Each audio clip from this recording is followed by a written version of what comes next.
Hello everyone and welcome back to another Star Wars figure review.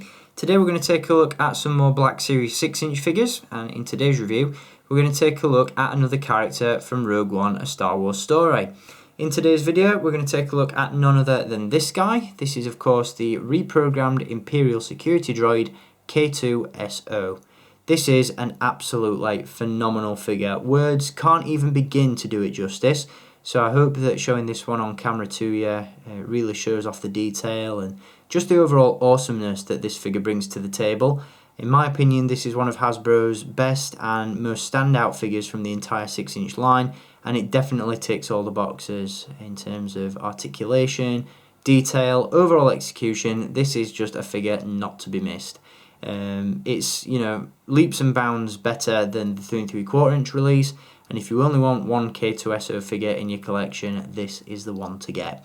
So if you want to purchase it for yourself, as always, be sure to hit the link in the video description, which will take you to staractionfigures.co.uk. And at the time of filming this review, this figure is in stock and available to buy. So before we get into the details of the figure, let's take a quick look at the packaging that he comes in. Once again, he does come in the standard Black Series 6-inch packaging design.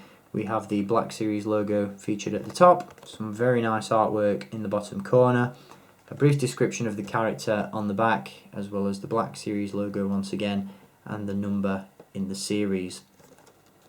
Again, this is an awesome figure. So with packaging aside, let's take a look at it. First and foremost, you will see that I've displayed this figure with an E11 Stormtrooper blaster. Now, this isn't actually included with the figure. In fact, it doesn't come with any accessories at all. But a few images did surface online recently, I believe Amazon and a few other online retailers, which showed an E11 blaster rifle in the packaging.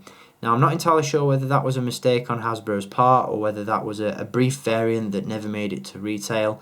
But I saw those images and thought, I bet this guy looks pretty cool with a blaster rifle, and as you can see, he definitely does. So for the purposes of this review, I just thought I'd display him with a rifle. Although, again, I do want to stress that he doesn't include any accessories.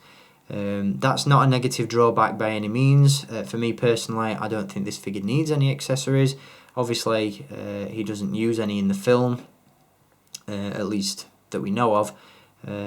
So, just the droid itself is more than a welcome addition. And I think that the sculpt, the detail, and the articulation that this one brings just more than makes up for the lack of accessories. So speaking of articulation, we'll run through that first and then I'll give you an overall look at the figure's details. I've got to say this is perhaps one of the most articulated Star Wars figures that I've ever purchased. If you can find a more posable figure out there, then please let me know in the comments. I'd love to know if there are any figures out there that have more articulation than this guy. Because let me tell you, any pose that you want to get this guy in, you can do it. You can have him, scratching his head. You can have him doing Jedi meditation. Anything you want to do with this one, you can. And again, it's one of the most articulated and posable figures, not only from the 6-inch line, but the Star Wars line in general. So starting at the top, we do have a ball joint at the head, although this is very similar to the 3 3/4 inch release, in the sense that you've got a ball joint at the head, as well as in the neck post, so you can really get a wide range of movement and posability out of the head, which is very cool indeed. We also have hinges at the shoulders, swivels at the bicep or upper elbow.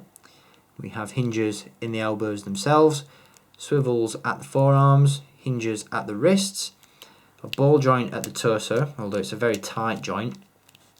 We also have ball hinges at the hips, swivels at the upper thigh or just above the knee, a hinge at the knee itself, swivels at the lower leg, hinges in the ankles, and as you can see, a pivot in the foot. So again, perhaps in my opinion, one of the most articulated and posable figures that Hasbro have ever released, and I think you'd be hard pressed to find a more posable figure than this one.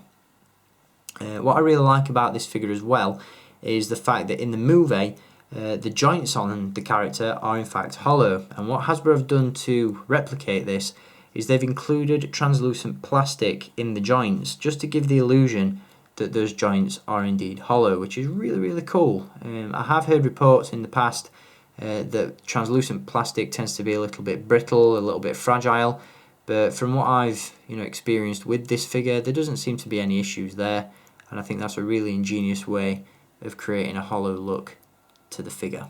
So I really like that. In terms of the sculpt and detail, this one is, in my opinion, unmatched. I just think Hasbro have done an excellent job with this one.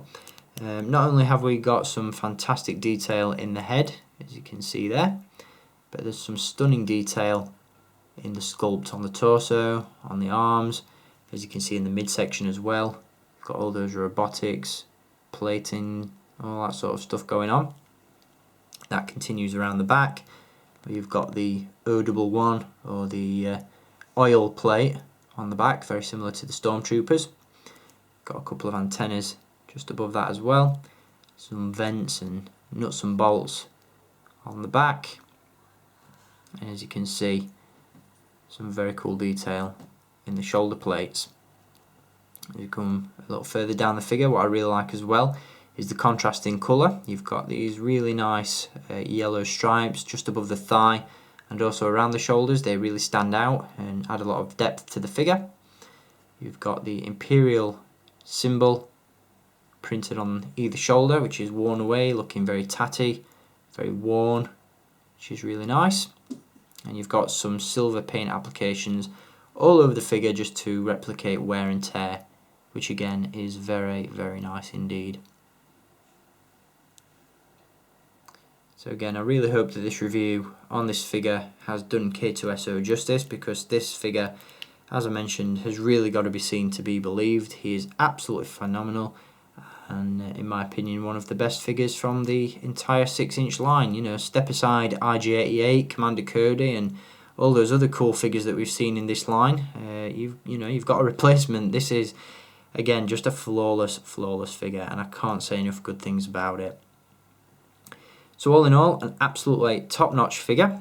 Again, if you want to pick him up for yourself and add him to your own collection, there's a link in the video description below. But if you see this guy at retail, or you have the opportunity to purchase him online, don't pass it up, because this figure is a must-have. So I hope you've enjoyed this review. I'll be back with many more very soon. So until then, as always, thank you for watching, keep collecting, and may the Force be with you.